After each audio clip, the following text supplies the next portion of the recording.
Firstly, thank you very much for inviting me. It's the first time I've presented across to Australia, so that's very kind. Thank you. I'll see if I can actually move my slides on. So who am I? I'm the Deputy Medical Director of the East Anglia Air Ambulance. So I'm quite lucky. I get the fun stuff to do at the East Anglia Air Ambulance. I cover education and research. I'm going to talk quite a bit about research a bit later on in this presentation. We have two deputy medical directors. The other one does sort of policy and governance. So, like I said, I get to do sort of the fun stuff, and she gets to do the slightly more gritty stuff in terms of HEMS. My background is I've been doing FEM, pre-hospital emergency medicine, since about 2007. All in the UK. I trained in the east of England. Cliff Reed actually signed me off as my final sim to go live at HEMS back in 2007. So I blame him a bit for that. And one of our consultant colleagues, Ed Gold, I believe is over somewhere around. I don't know if he's online today. I can't see. But we've had quite a bit of cross-fertilisation of trainees as well from the east over to Australia HEMS. So it's a well-trodden path. I'm an EM consultant by background. I finished my medical degree sort of 2002, so I've been around a while. But I class myself as an NHS survivor. You've probably been watching the bin fire of the NHS from overseas. I left about 4 years ago and now work full time with HEMS with the East Anglia Air Ambulance. I'm still current. I still work shifts, but I do quite a lot of the training, education, the research bit, and that keeps me plenty busy. I'm a military reservist and left about 12 months ago, and had been in the British Reserve Forces for about 10 years doing sort of doctorate stuff and various bits and pieces all over the place. It's a shame your tactical paramedic's not there. That would have been a good talk. Oh, that's really annoying. There we are. We can go back. So just to sort of ground you about where we are and how we work, the east of England is sort of the area covered in red and pink. We have two, they're very small, but two very, the green dots are our bases. So we have one in Norfolk and one in Cambridge. Both bases work exactly the same. They're both sort of the same organisation, run in exactly the same way. Our headquarters is up in the Norwich base, and we cover actually all of those counties. The dark red counties are the ones we have primacy over, really, and it's sort of our patch. The pink ones we sort of share with Essex and Herts Air Ambulance, and they've got a couple of bases down in Essex. But a lot of the air ambulance services within the east of England cross cover. So as I'll talk about a little bit later, there's one critical care desk that dispatches all the air ambulances within the whole east of England. So we're often in each other's patch, and as you can see, looking at the infographic, we sort of cover everywhere, really. And it's not infrequently that we take patients flying to the roof of the Royal London Hospital as well, and take patients to the major trauma centre there. Yeah. We're a very busy service.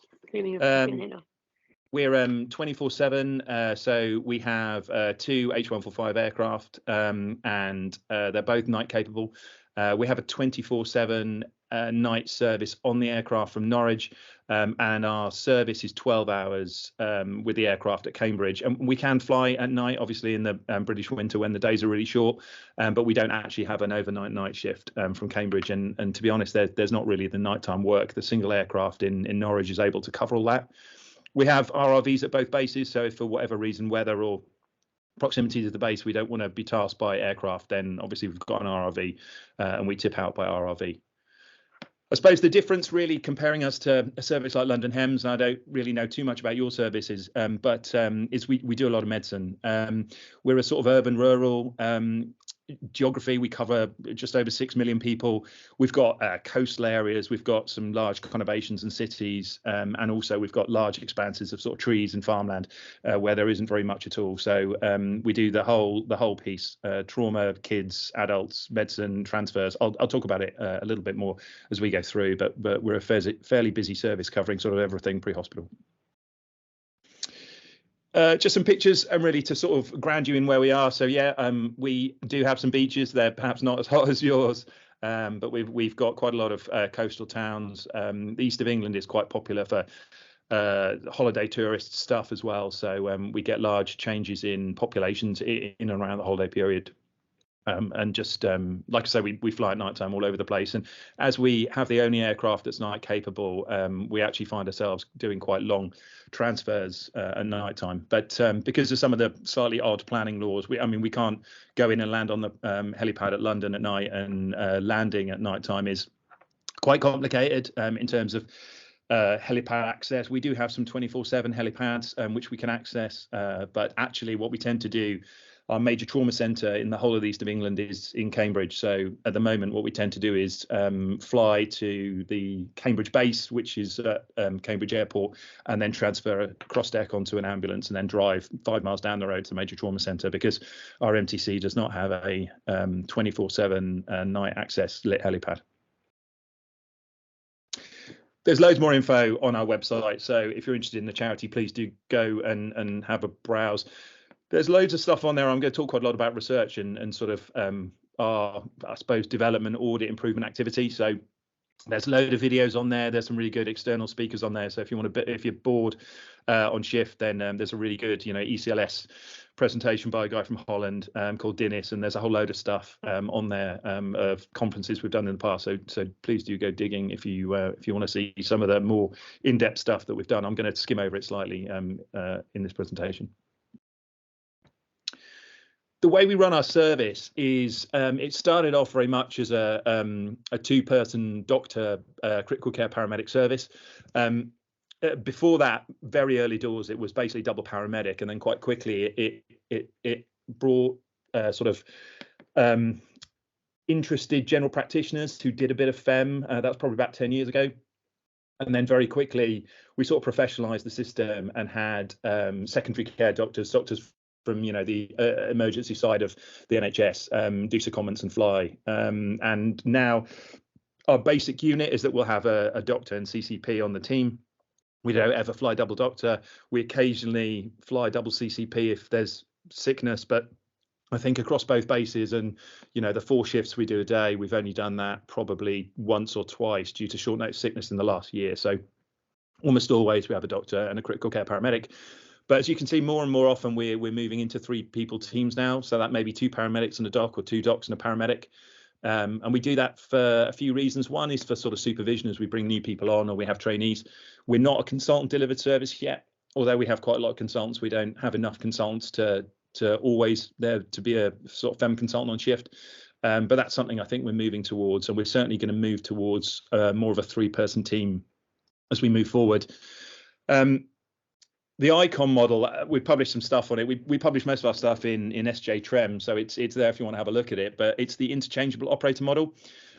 So I don't really know how you run your service, but what we do is when new clinicians come into the service, whether they be a doctor or paramedic, they get trained to do exactly the same stuff. They get trained to the SOPs. They're expected to be able to deliver all the SOPs. The paramedics are expected to understand all the pharmacology and to be able to administer RSI and fear. And the docs are expected to take on the sort of experience and the understanding of dynamic risk assessment on scene, and to be able to work in complex environments outside the hospital. So we try and train both people to be able to do exactly the same tasks, so they're interchangeable. And the study on the right really was just looking at first pass intubation success. Lots of our paramedics do the tube while we do the drugs, and that we have a system where we can sort of switch around dependent on what we feel like on the day. 3-people teams are slightly different because we have a sort of 3rd person as a bit of a spare part, but we have more and more now roles for them in terms of some of the vascular stuff, which again I'll go into. We used to sort of tell everyone we used to bring the emergency department to the roadside, but that's never quite true, is it? I suppose nowadays we would like to say we bring the intensive care or critical care service to the patient, but again, that doesn't quite fit for all patients, does it? Because some of them just need to get to an operating theatre, and there is obviously stuff that we're unable to do that ICUs and critical care can do. But certainly with the state of emergency medicine in the UK, we're able to offer a level very quickly to patients that they wouldn't get in many emergency departments, I would think, outside of London or some of the really big major trauma centres. The other thing that we do, less so post-COVID, but we do sort of transfers. So they tend to be extended primary transfers. So they're transfers from the emergency department to another hospital for a high level of care. So as I've said, our major trauma centre, we have one for many hospitals in the east of England. So quite a lot of those acute trauma patients will go to the MTC, and we're involved in some of that. More often, they're patients that we've been involved with. We always try and fly direct to the hospital that they need to go to, but for some reason, whether it's weather or if they need lots of blood and some stabilisation before transfer, or maybe a diagnostic CT before moving on to neurocritical care centre, we're quite often involved in those processes. So it's not unusual that we'll scoop someone up from an emergency department and then fly them to the major trauma centre or another hospital with specialist care like a cardiac centre. Or specialist cardiac centre. I thought I'd touch briefly on sort of SOPs and how we do things. I sort of mentioned we do critical care. As you can see at the top, we do quite a lot of varied types of job. So our most common job is cardiac arrest, which actually in terms of HEMS, there's I'm going to talk about it in a bit more detail, but you're probably limited in terms of what we can do currently for cardiac arrest above, good ALS. But we go to lots of those. It's about equal with road traffic collisions. And then we have emergency, medical emergencies, intracerebral stuff, accidental injury, drug overdose. Accidental injury is quite often elderly falls from height or even falls from standing. And then we have the gamut of deliberate self-harm and assault and stuff that everyone else does. But in terms of assault, penetrating injury, and sort of the trauma burden that isn't road traffic collisions, that's still pretty small in the east of England. We're pretty lucky that we do see some of that stuff, but we don't see anywhere near as much of that stuff as London does. That is increasing. So two probably of the groups of patients that we're seeing more of, I suppose, are the assault, sharp bladed stabbing type incidents. So our number of thoracotomies has gone up over the last 5 years. And the other, and this is probably a sad reflection of the UK, the other kind of job that we're going to more than we used to is obstetric jobs.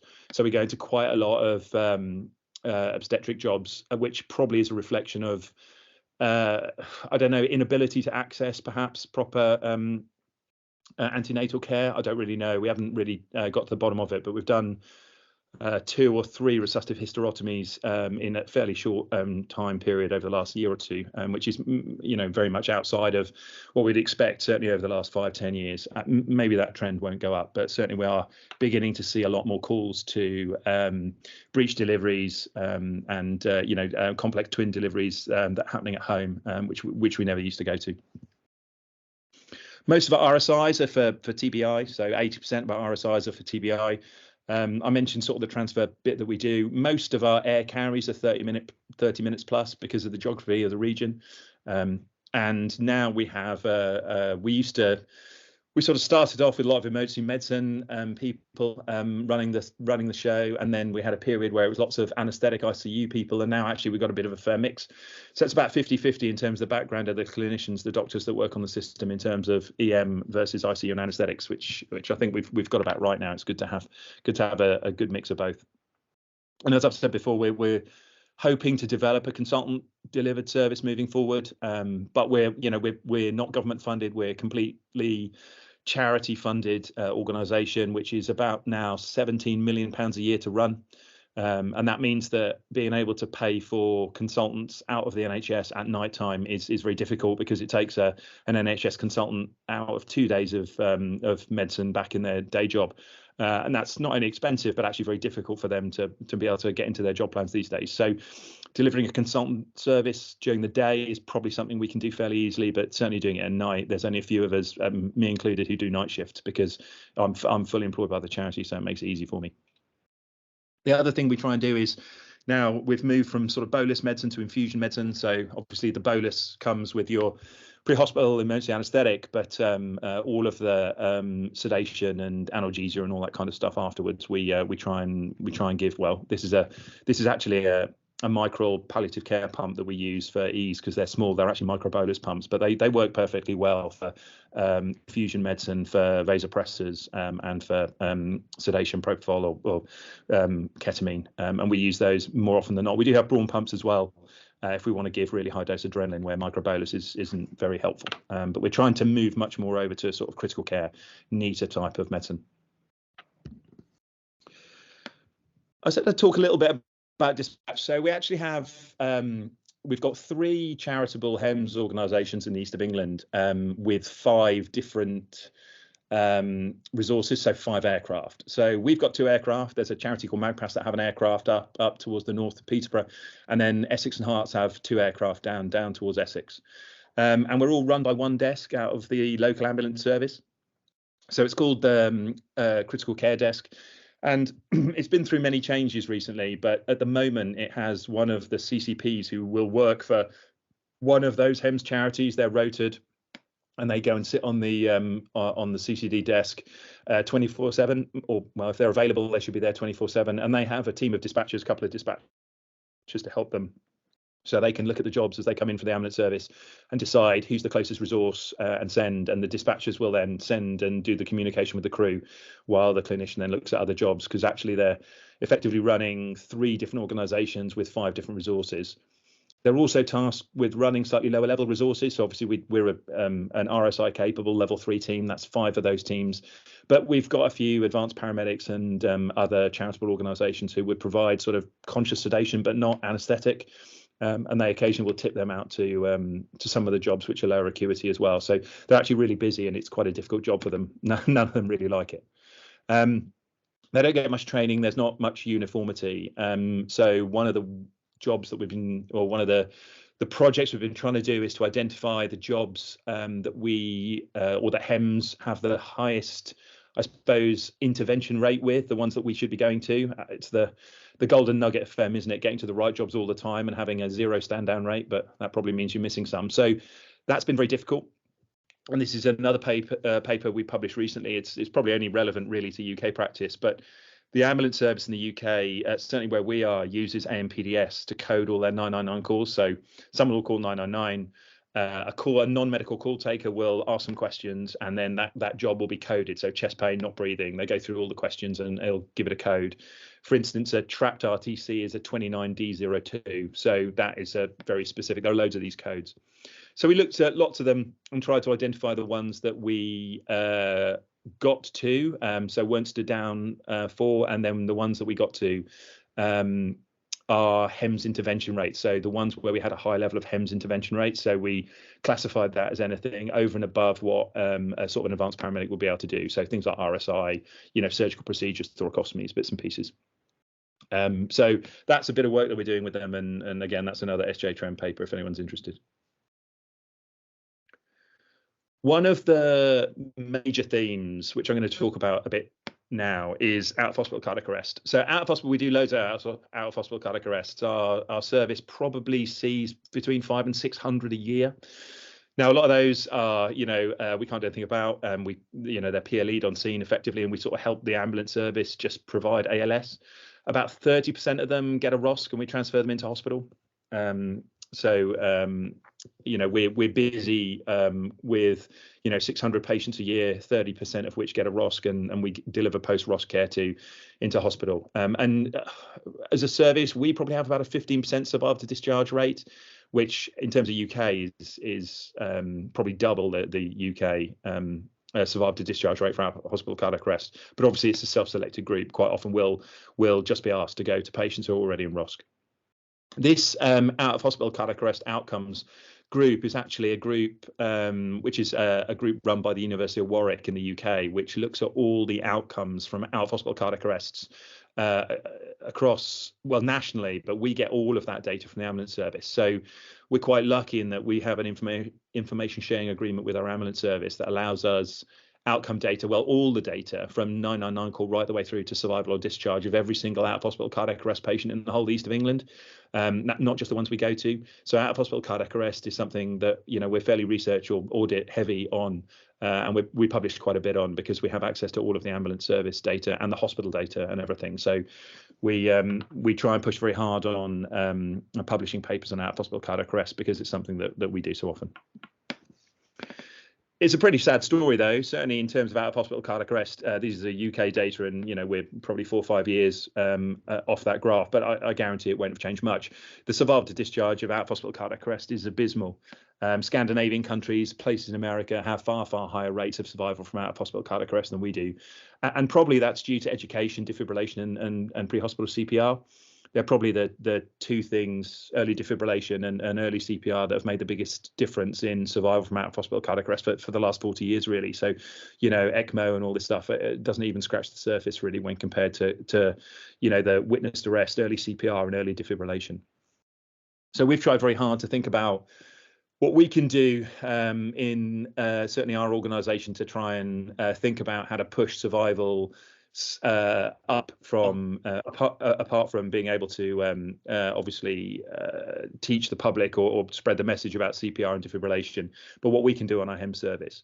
There's not a lot that HEMS can do over and above really good ALS. The paramedics in the East of England will provide fairly decent ALS, and they do have access to mechanical CPR devices. So quite often when we get to a patient, there'll be a Lucas mechanical CPR device on. But they don't intubate. They use eye gels, which are pretty effective. But the paramedics won't be able to do vector change defibrillation. They don't do sequential defibrillation. They don't really do adrenaline post ROSC in terms of inotropic support. They don't use vasopressors. And in terms of ECLS or ECMO availability in the whole of the East of England, there really isn't anywhere at all. Even our large cardiac centre, Papworth, is a transplant centre that does do VV and VA ECMO, but they don't have any pathway where we can crash people onto VA ECMO who have had an out-of-hospital cardiac arrest. So we're certainly behind London in that, and probably behind most of Western Europe and Scandinavia in terms of access to these things. Every hospital in the Netherlands has ECMO service for out-of-hospital cardiac arrest patients, so we're quite a long way behind. I'm going to talk a little bit now. This is probably revision for you guys, but I'm going to talk a little bit about diastolic blood pressure, peripheral vascular resistance, and coronary blood flow. And I'm going to do that because it'll inform you about some of the reasons why we're doing some of the research we're doing and some of the things we're doing in out-of-hospital cardiac arrest. We don't really have any things that we can add at scene to increase diastolic blood pressure over huge dose of adrenaline, which are horrible for your brain, a bit of fluid, which doesn't do a great deal of good, and mechanical CPR, which there's not really any evidence it makes any difference to diastolic blood pressure, and I'll show you the evidence for that we have observationally in a little while. But we know that the coronaries perfuse in diastole. So if you have a rubbish diastolic blood pressure during your cardiac arrest, it's very unlikely that you're going to get any coronary blood flow, whether you've got a lesion there or not. So we're very lucky that we have an interventional cardiologist as one of our HEMS doctors, which is another reason why cardiac arrest is such a big theme of ours. And we've been doing a few things. This is an old paper, actually, looking at the difference in ROSC rates. This isn't survival, but this is ROSC rates, looking at diastolic blood pressure, and this is coronary perfusion pressure, and looking at the magic number of 15 to perfuse your coronary arteries. And there've been some papers done on pigs looking at this, and some on humans, which shows that you don't have much chance of ROSC at all if you can't get a reasonable coronary perfusion pressure. It was in the AHA consensus statement, I think this is 2010. So aiming for a diastolic blood pressure in cardiac arrest over 20 has sort of been in the guidelines for a long time. But actually, how do you do that? It's all very well to do. Who measures it? We often don't measure it in cardiac arrest. And actually, what actually can we do to increase someone's diastolic blood pressure if they're getting CPR? The answer is not much.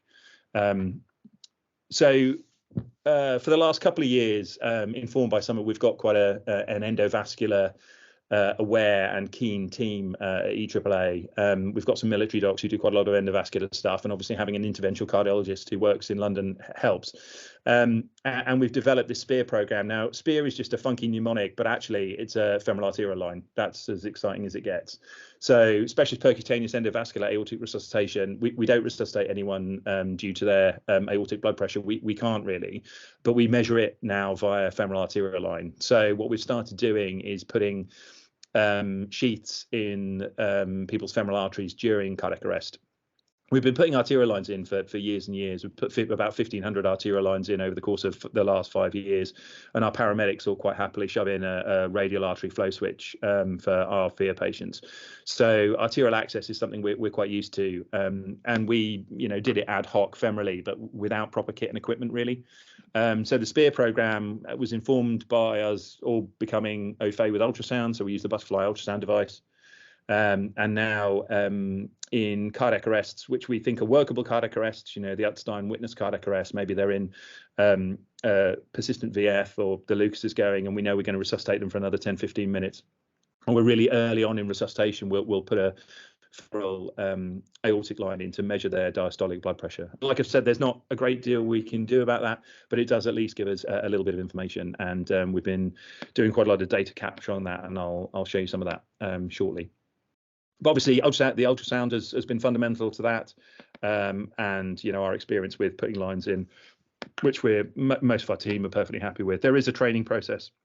There's a sign-off. There is a sign-off process, and actually, we've got probably 2 or 3 of our paramedics now who have put under supervision 5 or 6 of these lines in perfectly successfully. So we also are beginning to train up our paramedic cohort. They never do it independently, but this is a team game, so this is only ever done on shift when there's a consultant SPEAR trained as well, but they're definitely able to do it.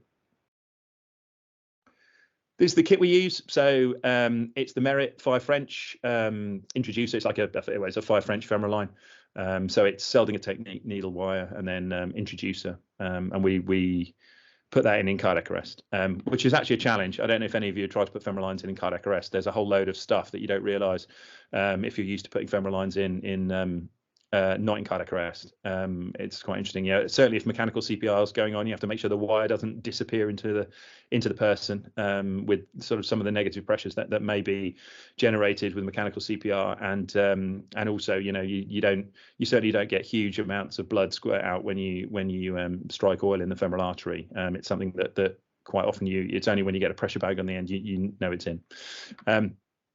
This is some of the kit we use. So, we have an access pack, we have the invasive lines, and then we have the secure pack, and that's just how we pack it in our bags.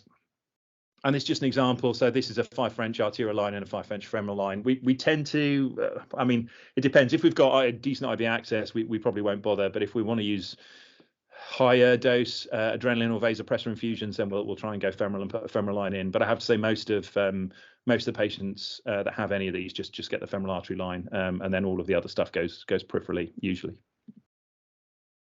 Yeah, it's just some pictures, butterfly pictures of various attempts at SPEAR lines, and we use the Zol X series.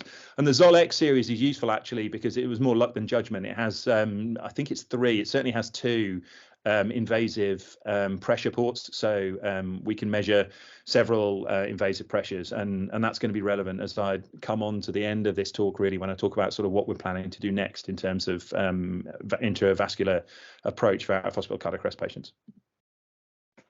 I thought I'd show you some data just to show you that having a Lucas on doesn't necessarily give you decent diastolic blood pressure. So I'm sorry it's a bit small, but the green line that you can see is this is a patient in cardiac arrest with a Lucas on. So you can see they get really good systolic pressures. The green line is the systolic pressure, so it's hitting between 100 and 150. The red line is the diastolic blood pressure, and as you can see there, it's really poor. It's probably, I don't know, 10, 20. It's really, really poor. This is a patient who had good ALS and who died, who was PLE'd on scene. And just to contrast that, this is a patient who that was with a femoral arterial line.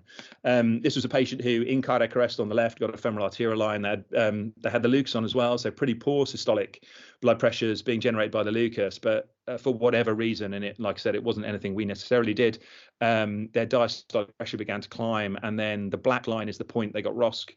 And as you can see, the dotted line going horizontally across the graph is 40 millimeters of mercury. So when you hit that 40 millimeters of mercury line is when this patient got ROSC. So it's like the textbook example of a decent coronary perfusion pressure, and then someone who then continued in ROSC to hospital. But it's one particular case, N of 1. But I thought I'd show you what it looks like. This is some fairly raw data that on the left that we're in the process of collecting. We haven't cleaned it yet, but we're going to publish some of this stuff. We've presented some of it in terms of a poster looking at scene times. So the little box plot that's very tiny that you can see there is about our scene times and ensuring it doesn't prolong particularly scene times, and it wasn't significant. It didn't significantly prolong scene times, but in these femoral arterial lines. And the box plot on the left is again showing the average diastolic blood pressure with the femoral arterial access, and then whether they got ROSC, yes or no. So not as clear as the other one, but it certainly shows you the trend in higher diastolic blood pressures during CPR being much more associated with ROSC.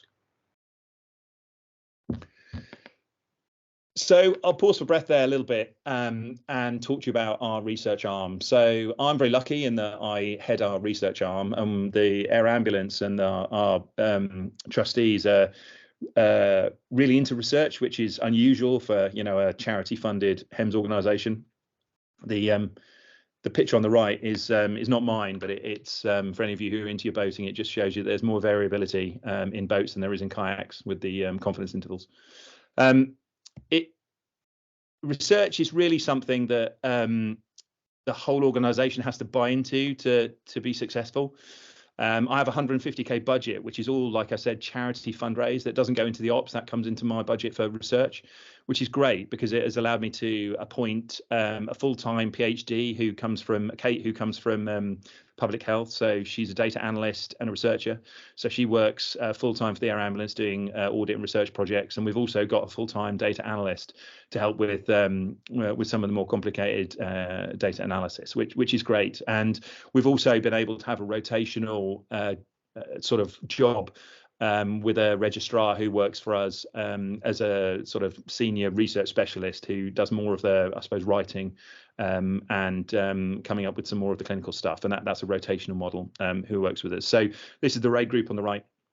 And the other people who are involved are people who do it more as an interest than actually employed to do it. But it's meant that we've been able to be quite forward thinking in what we do in terms of HEMS over the last, I suppose, 2 years.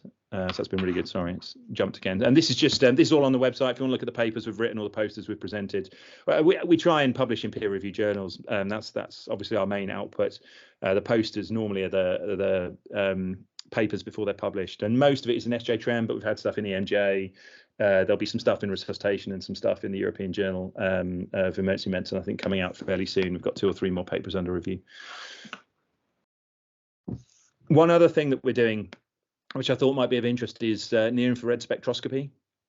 So this is something which I don't think certainly hasn't been done on the scale that we're doing it. So again, in out-of-hospital cardiac arrest, we're looking at cerebral oxygen saturations. So what near-infrared spectroscopy does, if you're not familiar with it, is it measures a mixed venous and arterial oxygen sat at your brain surface, and it does it through your skull using the sensor that you can see. So it's a fairly clever system of it's a banana infrared wave that comes out of one side and goes through your skull, touches your brain surface, collects the information it needs for your mixed brain oxygen saturations, and then goes back to the sensor and reports it to the machine. So we're looking at that in out-of-hospital cardiac arrest patients. There are a few papers on it. It's a device that's used in cardiac surgery quite commonly, and pediatric surgery in sort of the elective side, but it's not really ever been used in out-of-hospital cardiac arrest. So this is more of an information gathering, sort of hypothesis generation thing, looking at the differences in cerebral oxygenation in people, a fairly, wide, broad category of people in out-of-hospital cardiac arrest. So what we do is we stick the stickers on in cardiac arrest and we ignore the number and we resuscitate them as we would do normally. And then we're beginning to see some of the differences in patients who survive to discharge, who don't, or who die pre-hospitally. And it's not a surprise that they have higher oxygen saturations, cerebral oxygen saturations if they survive. But of course, this is completely unrelated to the CPR. They effectively have all the same stuff done to them. So it's that's going to be something interesting. We're sort of halfway through. We're going to have 300 patients, and we're halfway through recruiting at the moment. So I expect those confidence intervals to get a little bit more narrow. But that's something else we're doing. If anyone's interested, you can follow us on X. So a lot of our stuff is on X. Right. the last thing I'm going to talk about is sort of where we're going. So we're about to start a PG cert specialising in pre-hospital emergency medicine with a large university, which is local to Norfolk. And we're about, I think, to take on an MD program this year at some point. But what we really like to do is to do prospective pre-hospital randomized control trials rather than retrospective observational stuff, which doesn't really have the evidential clout that we need to push pre-hospital medicine forward. And that's quite difficult. We're a charitable organisation. We're not part of the NHS, so access to NHS research ethics committees is hard. And people kind of ignore a HEMS charity doing research because we're not the NHS, and there are different rules for us. We're CQC registered, but it does mean that access to a research ethics committee that will peer review anything that we do on patients in an interventional, unique way is very difficult. But we have managed to do that. So one thing that I think we're going to do, what we're going to be recruiting, I think in Q1 to Q2 this year, is the ERICA trial. So the reason we've done SPEAR and we focus on cardiac arrest is really to get to this point. So ERICA is basically zone 1 RIBOA in medical cardiac arrest. You probably have all read the stuff about trauma and RIBOA, and the cluster that the UK RIBOA trial was looking at that in trauma, but certainly in out of hospital cardiac arrest, we want to get that diastolic blood pressure up, and one of the easiest ways to do that for a short period of time during arrest is to shove a balloon in and blow the balloon up, and that will definitely increase coronary perfusion. Now, whether that makes any difference to survival, we have absolutely no idea. We have, or we're in the process of finalising a REC approval. We've partnered with QMUL in London. And we're going to do a feasibility study of zone 1 RIBOA in out-of-hospital cardiac arrest on 20 patients in the UK. That'll be the first UK trial of that in medical cardiac arrest patients. There were a few patients that Jostein Breed did in Norway, and he's now recruiting for the RIBOA arrest trial, which is powered for outcome. So the whole point is, does this make any difference to outcome? So we're hoping that if we can prove feasibility in a UK HEMS service, his trial will publish and will show that there's a survival benefit to doing this, and then we won't have to do that trial, and we can, in very selected cardiac arrest patients, think about zone 1 RIBOA as a bridge to ROSC, perhaps as a way to shift the dial a bit with survival for these patients. But watch this space.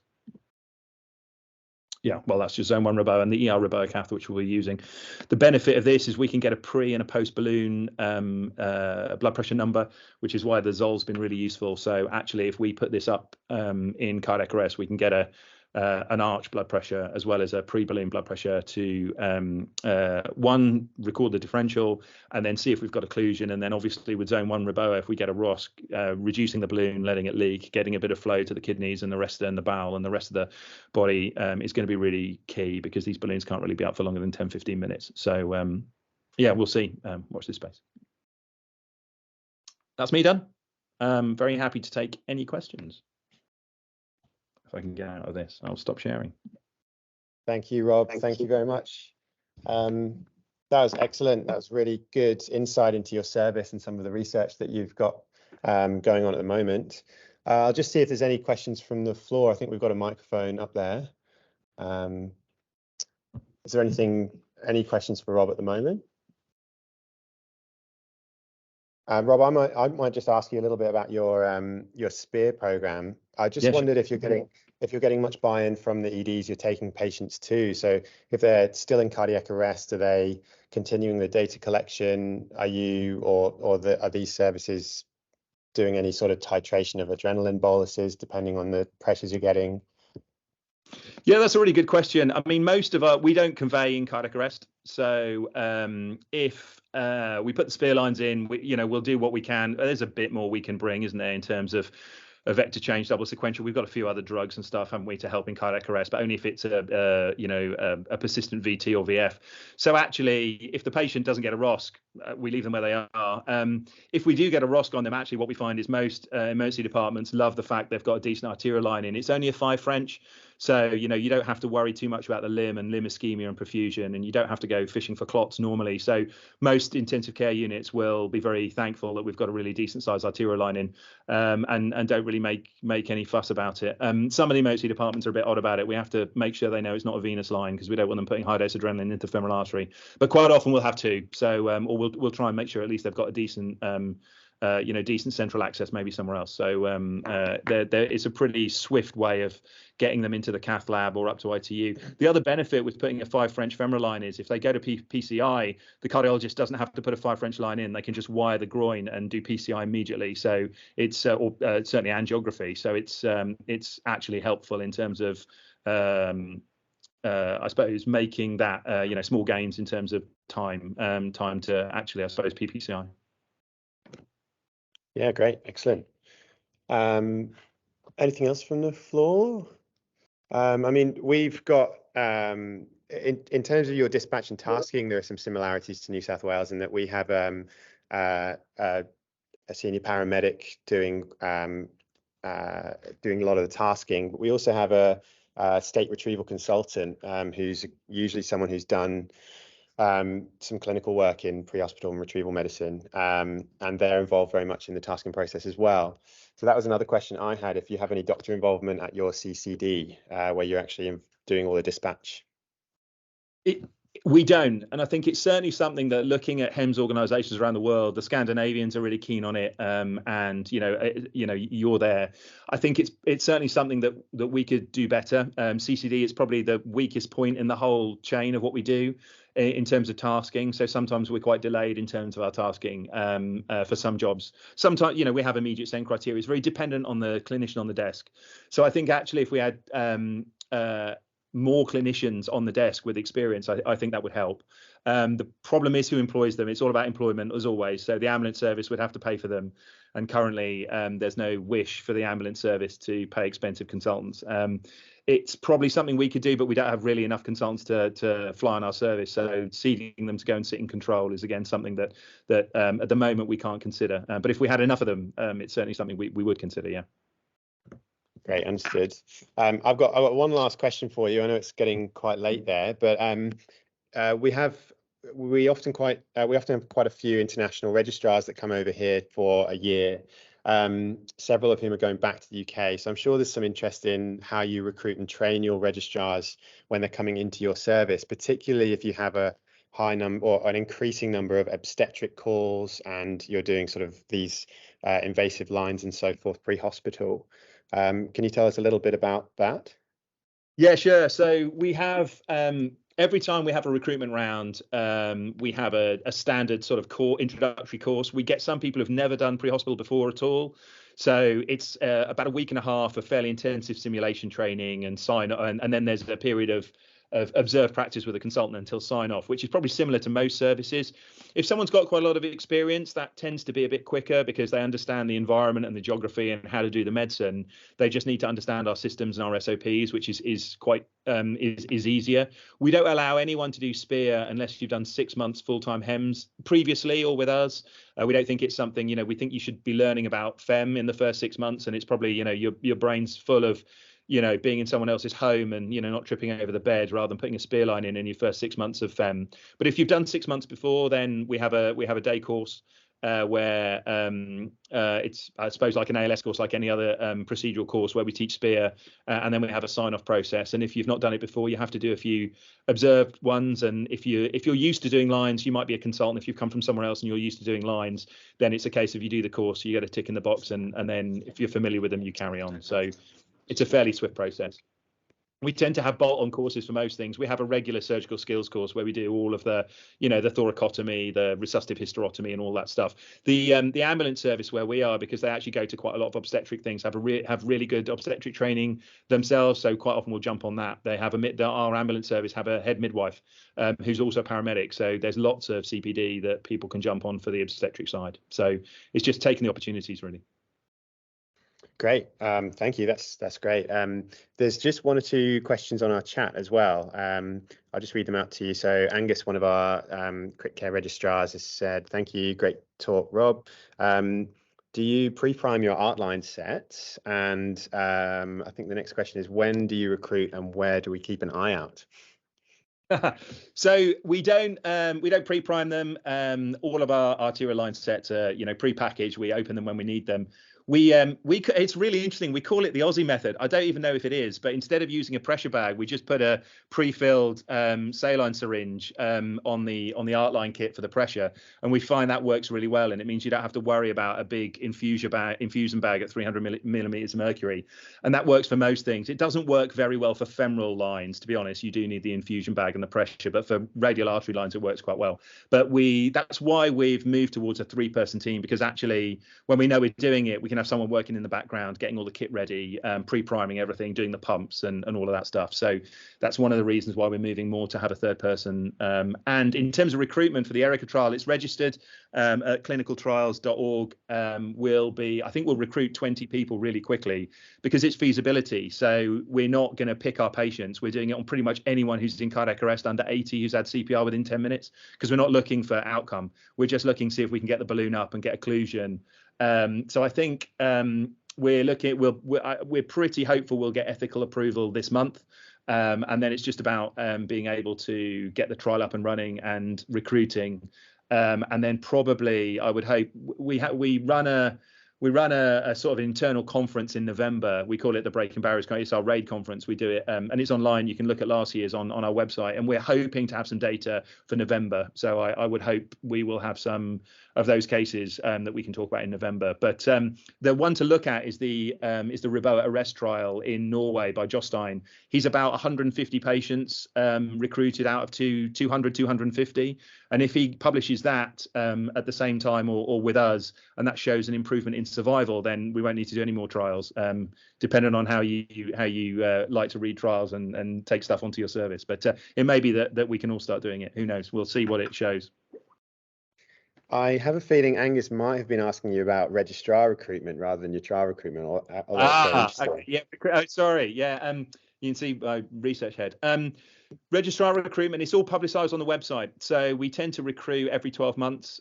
We tend to have people for 12 months now. We used to have 6-month slots, but we don't tend to do that anymore. But we do always have rotational models. So although we've said we're looking for consultant delivered service, we always want new people in with new ideas. So if you just look at our website, all of our jobs are advertised on there.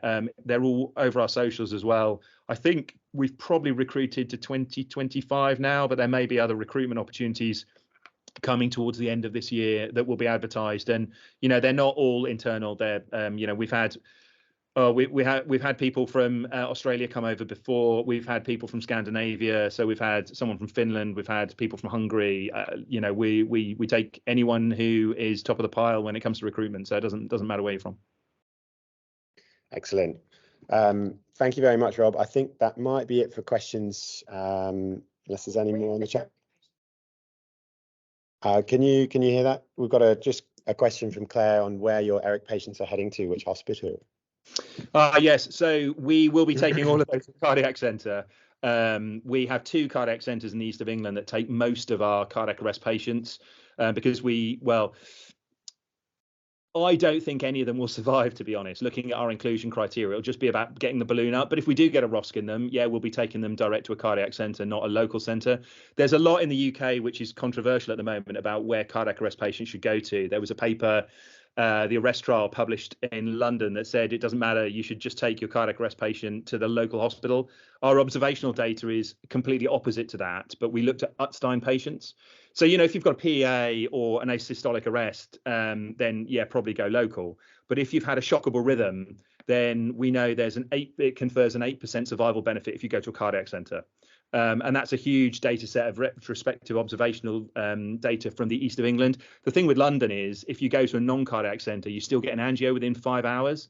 If you go to a non-cardiac centre in the east of England, there is no cardiology, and you may not get an angiogram at all. So that's where some of the differences are. So yeah, the Erica patients, we've already spoken to the hospitals. So the balloon should be down and out, because the minute we get ROSC, hopefully we'll be able to lower the balloon slowly and remove it, so that we should hand them over to PPCI or the cardiologist with an 8 French femoral line in and the balloon out, we hope, in ROSC. But yeah, we'll see.